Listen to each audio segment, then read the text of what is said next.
I riconoscimenti, invito alcune autorità, a cui anche l'onorevole Rizzetto, per la consegna del riconoscimento al personale appartenente al Corpo Nazionale dei Vigili del Fuoco in servizio presso il Comando Provinciale di Udine, al quale appunto è stata concessa la croce di anzianità per il lodevole servizio per 15 anni nell'amministrazione.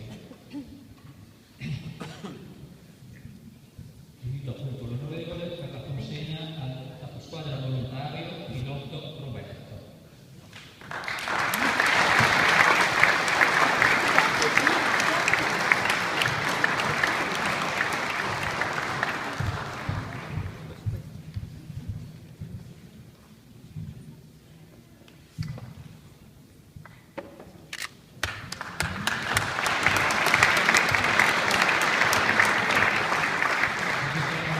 Presidente della provincia Pietro Fontanini per la consegna al vigile volontario Bezzotto Stefano.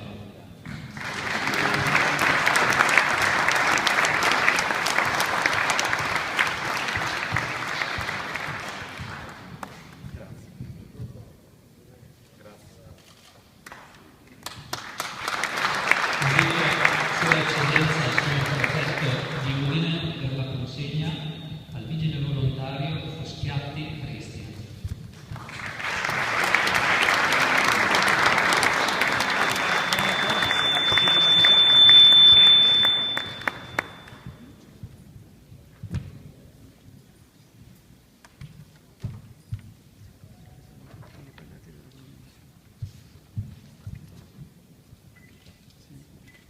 Infine invito il signor Presidente della Giunta regionale per la consegna del riconoscimento di diploma di lodevole servizio al personale collocato a riposo, il caposquadra Alberto Padovani.